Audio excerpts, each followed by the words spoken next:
Hey everyone, welcome to Anna's Book Corner. I'm Amanda, and this is my review of Godmersham Park by Gill Hornby. I want to give a special thanks to Laurel Ann Nattress and Austenprose, Pegasus Books, and Gill Hornby for the advanced copy of this book.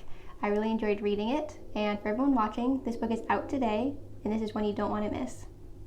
Godmersham Park is a historical fiction novel about a real-life person, Anne Sharp, who was a close friend of Jane Austen. Yes, that Jane Austen, the one who wrote all those timeless and beloved novels. When the book begins, Anne Sharp has just found out that she doesn't have as much money as she thought she did.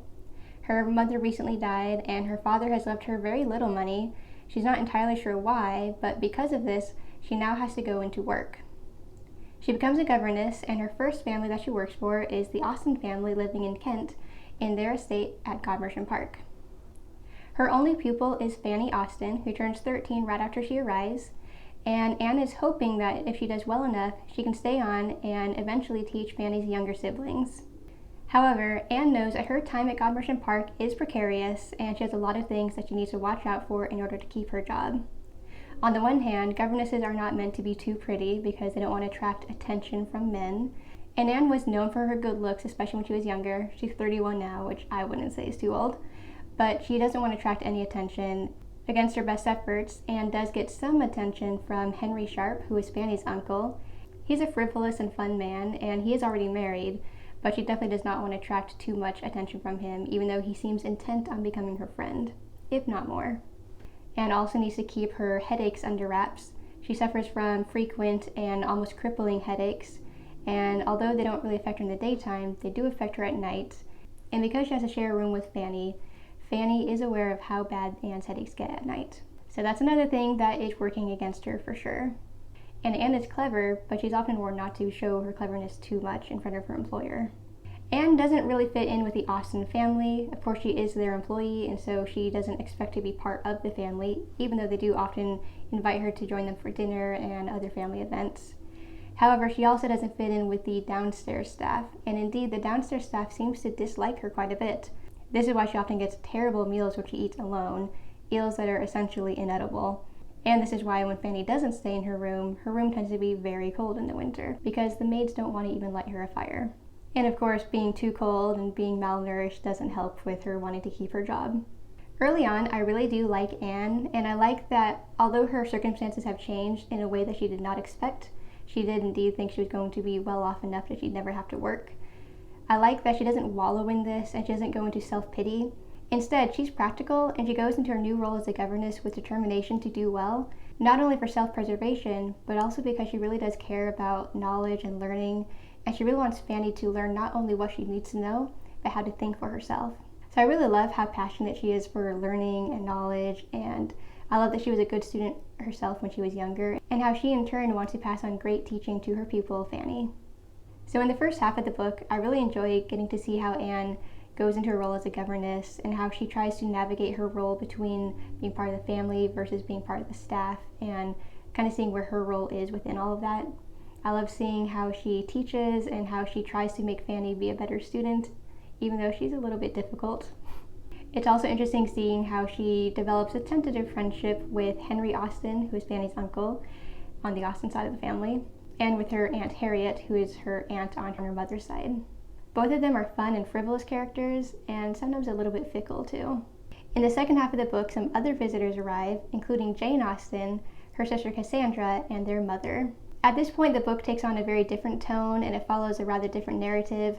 Instead of focusing on Anne's work as a governess, it really follows Anne's developing friendship with Jane, and how they connect early on over their shared wit and their shared love of literature. They get up to a lot of fun, including putting on a theater show with the children, and later going on a vacation together, and at this point Anne gets to see the ocean for the first time, which is exciting for her. Jane Austen and her mother take a real liking to Anne, and they really make her feel more part of the family and more secure in her job. And I really love seeing how Anne became much more relaxed and had a lot more fun when these women were there with her. So all of this is a really immersive and sensitive portrayal of a real person who actually did know Jane Austen in real life. However, I will say that one of my favorite parts of the book actually is the part that the author imagined herself, because there isn't really any historical record of it. But it's the part involving Anne's father and what happened with him to make her have to go into being a governess in the first place. There's a whole mystery surrounding this, and I love the sense of wonderment around it. And I love how Anne's previous maid, Agnes, really takes it upon herself to go digging for clues and find out what is happening with Anne's father. It was fun getting these snapshots of Anne's life when she was younger and growing up, and I really loved how the mystery unfolded, and it was very affecting. I'm not going to tell you what the reveal is, but I was very shocked by it, and I thought it was very interesting, and honestly, it could have been its whole entire own novel on its own. Besides that mystery with her father, Godmersham Park is really divided into two halves. It's divided into 4 acts within the book, but I see it in 2 halves. One that's more focused on her time as a governess, and one that's more focused on her relationship with Jane. The actual story does kind of fizzle towards the end, and there were some unfortunate events that happened and things that I wasn't expecting. I don't want to say too much, but you can't really complain too much because that's real life, and indeed the author did stick very closely to the facts. And to Gill Hornby's merit, I really like how the book is written in a way that looks like it matches the style of the early 1800s. It looks like a book that could have come out at that time, and indeed one that Jane Austen could have written herself. So I'd have to give an A+ for the writing style and how it matches the subjects and the tone of the characters. Godmersham Park is a bit of a riches to rags kind of story. Not rags exactly, of course. Anne is a working woman and she does support herself and is comfortable with that, but she definitely has fallen from the kind of money she thought she had.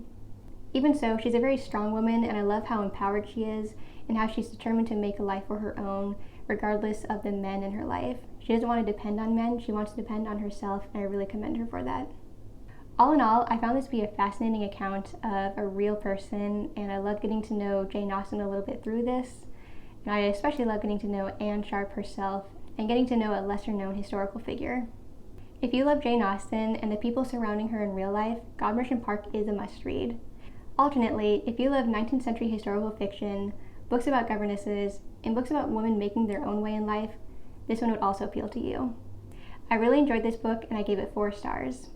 And if you want to read it, it's out today, so definitely check it out. I'll include a link for that in the description below.